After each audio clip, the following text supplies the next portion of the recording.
Jain, and welcome to a fascinating journey through India's rich strategic heritage. Today, we begin our exploration of medieval and modern Indian strategic tradition, a unit that will help us understand how India's approach to warfare, statecraft, and peace has evolved over 7 centuries. Before we dive in, let me ask you a question to reflect upon. When we think about strategic thought, we often turn to Western theorists, Clausewitz, Sun Tzu, Machiavelli.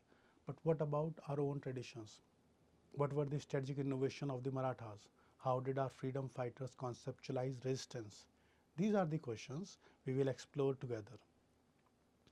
Moving forward, would like to let me outline what this unit encompasses or what this particular week encompasses. We will be exploring India's strategic thought across two major historical periods, the medieval and the modern. This is not merely a military history course of defense and strategic studies, rather it is an interdisciplinary examination of how strategic culture evolved in the Indian context. So there are four key dimensions of this particular week and this particular unit. First, we will explore India's strategic thought from the medieval to the modern period. This spans roughly from the 13th century to 20th century, a period of tremendous transformation in the subcontinent. Second, we focus on indigenous tradition and their evolution over centuries. This is crucial. We are not looking at imported models or imposed frameworks. We are examining homegrown strategic thinking that emerged from our own soil, our own experience, our own philosophical traditions. Third, we will seek to understand the continuity and transformation of strategic culture, what remained constant, what changed, how did ancient principles adapt to new challenges. These questions of continuity and changes are central to our inquiry. And fourth, at last, we will bridge historical military practice with modern political philosophy. This perhaps the most unique aspect of Indian strategic evolution, how the warriors in tradition of medieval India transformed into the moral and political philosophies of modern India. This transition is extraordinary and has few parallels in world history. So what are the rationale for studying these traditions? Now, some of you might wonder why study historical strategic traditions.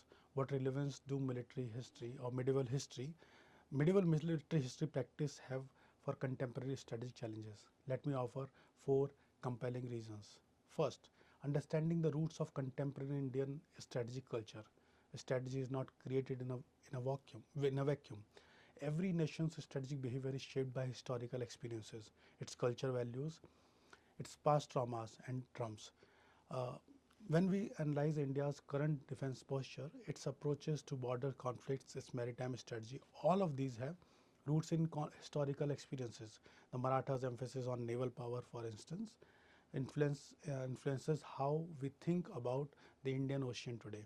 The painful lesson of invasions and colonial subjugation shapes our view on strategic autonomy. Second is the appreciating indigenous approaches to warfare, peace, and statecraft. For too long, strategic studies in India has been dominated by Western frameworks.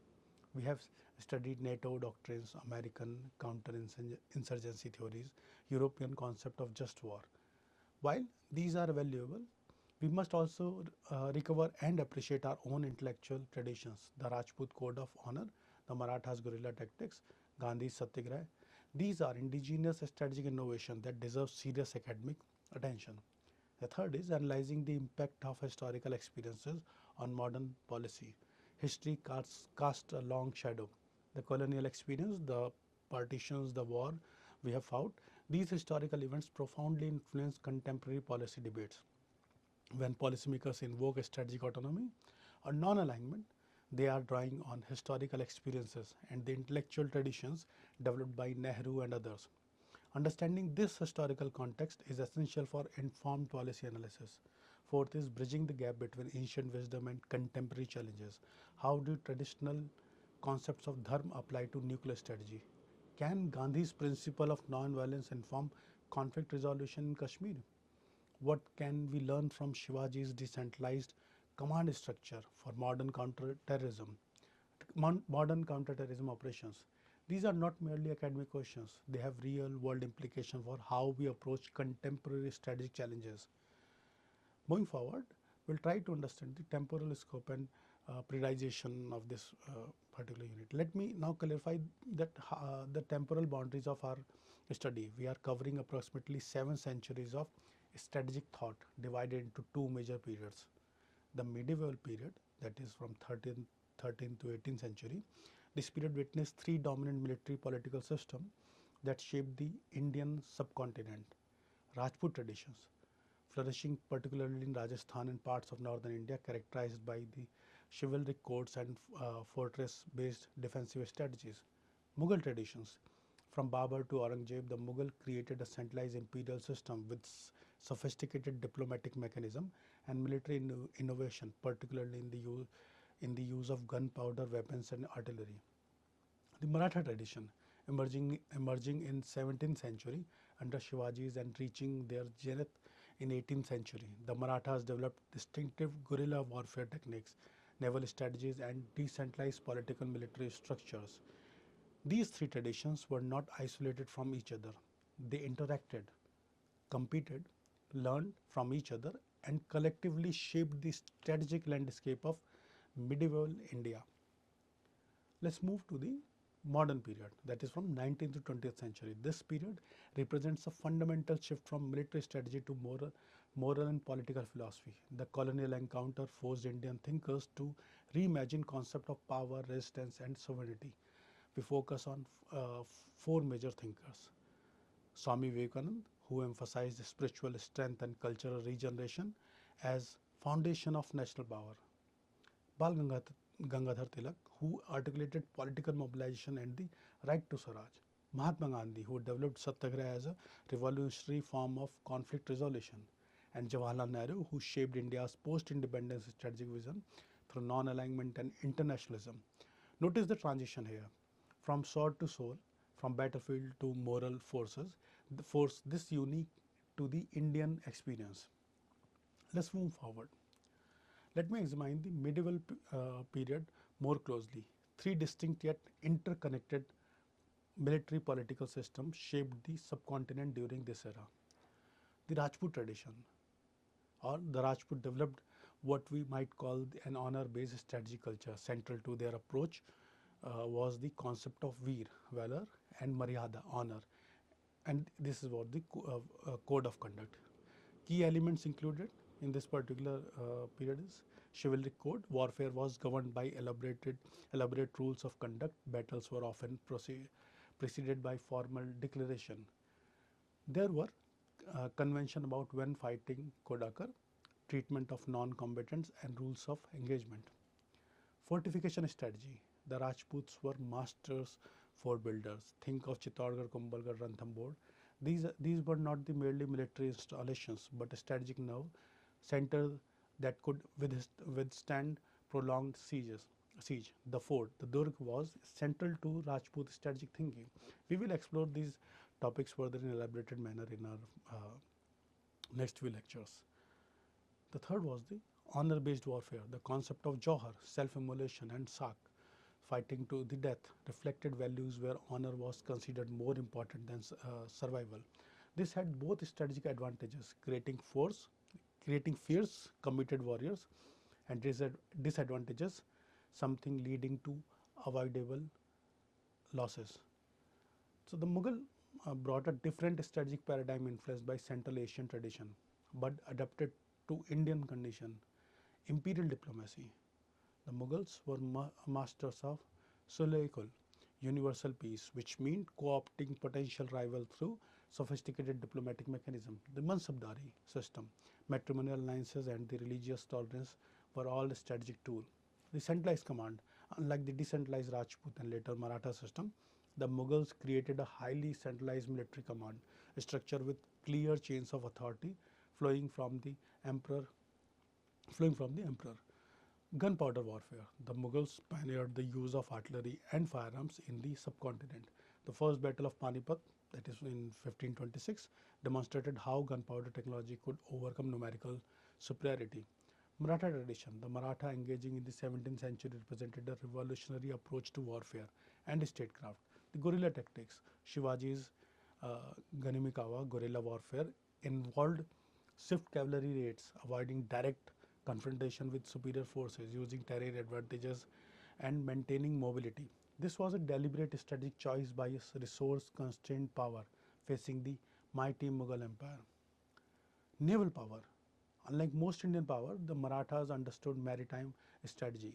They built naval capabilities, challenged European powers at sea, and recognized that control of the coast was essential for defending the Deccan.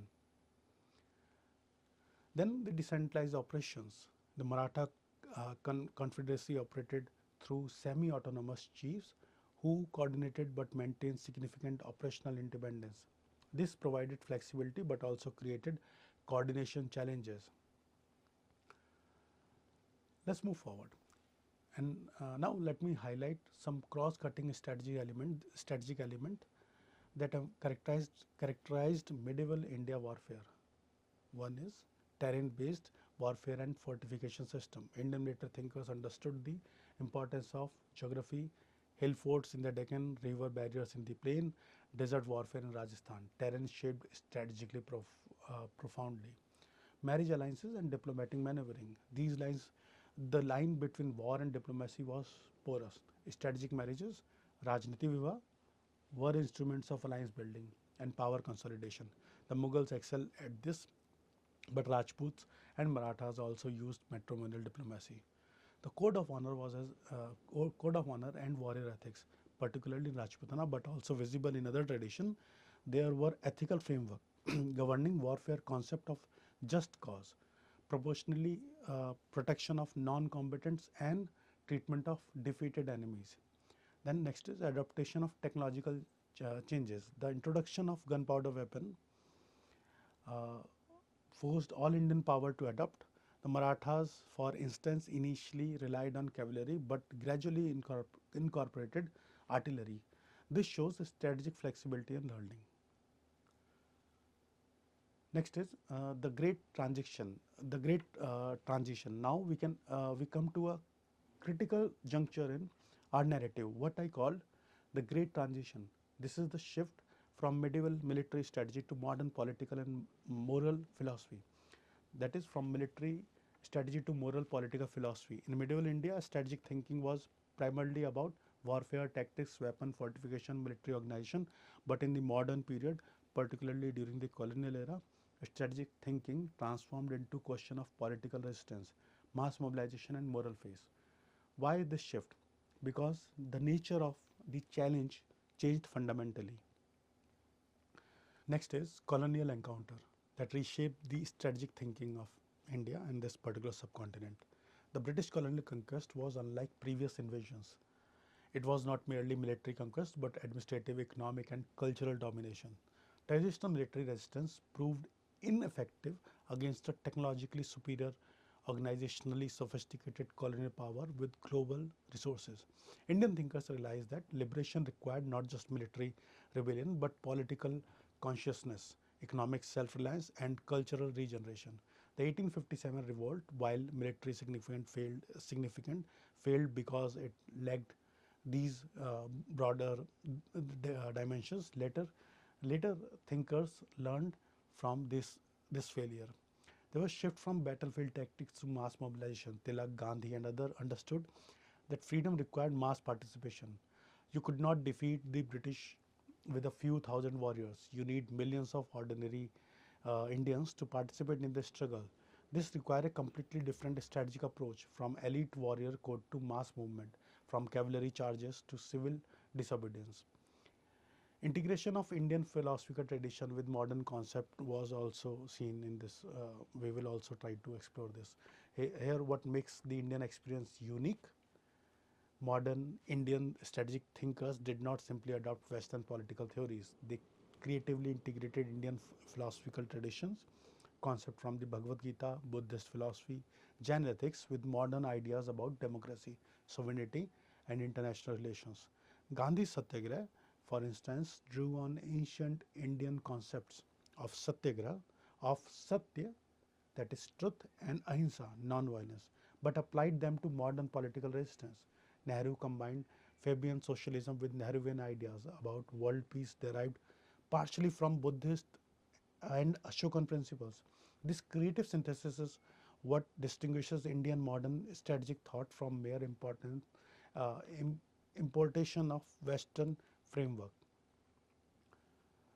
So let's move forward and let's now examine four visionaries who redefined India's approach to peace, conflict, and national power. Each brought distinctive perspectives shaped by their backgrounds, philosophies, and historical context. Swami Vivekanand, we can call it this particular period of spiritual strength and national regeneration. So we will discuss the key concept of Vivekananda Tilak. Vivekananda's contribution to Indian strategic thought is often underappreciated because it was not explicitly political or military, but his ideas profoundly influenced later thinkers. His core argument, India's weakness, was fundamentally spiritual and psychological, not merely political or economic. Centuries of subjugation had created an inferiority complex, a sense of cultural defeat. External political freedom was impossible without internal spiritual strength. Bal Gangadhar Tilak, the period of the idea of political resistance at Swaraj. Tilak represents a transition from cultural nationalism to active political resistance. If Vivekanand provided the moral and psychological foundation, Tilak articulated the political strategy. His famous declaration, Swaraj is my birthright and I shall have it, was not merely a slogan but a strategic reframing. By calling Swaraj a birthright, he transformed it from a Tilak influenced a generation of revolutionaries and established the political freedom was achievable and worth fighting for. Mahatma Gandhi, the idea of non-violence and moral force. Gandhi is perhaps India's most original strategic thinker. Satyagraha represents a genuinely innovative approach to conflict, not violence, not passive acceptance, but active non-violent resistance based on moral force. While Gandhi's method remained controversial among strategic analysts, their effectiveness in achieving independence is undeniable. The idea of Jawaharlal Nehru, world peace and strategic autonomy. Nehru's contribution was primarily in shaping independent India's strategic vision and foreign policy orientation. Nehru's strategic vision had both successes, that is, maintaining democracy, building institution, non-aligned movement, and failures, that is, 1962 uh, China War, arguably naive about security threats. But his intellectual framework shaped India's strategic culture for decades. So what are the learning objectives of this particular unit and how we are going to achieve it? And let me conclude by clarifying that what we aim to achieve through this unit by the end of our this week, you should be able to first analyze medieval military tradition and their strategic innovation.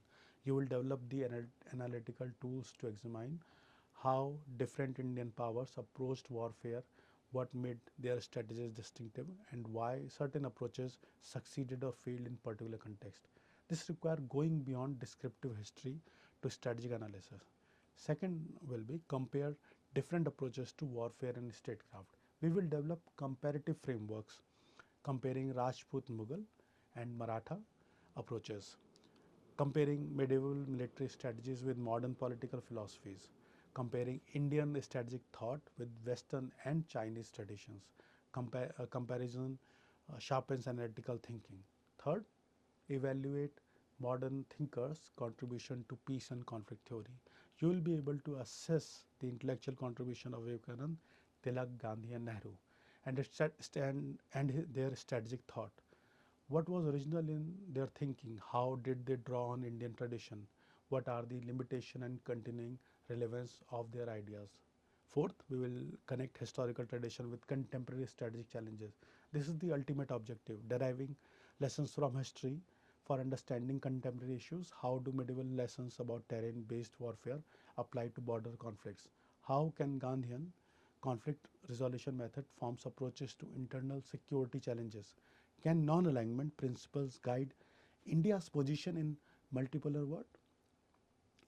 This will be our main objective which we'll try to achieve in and by this week.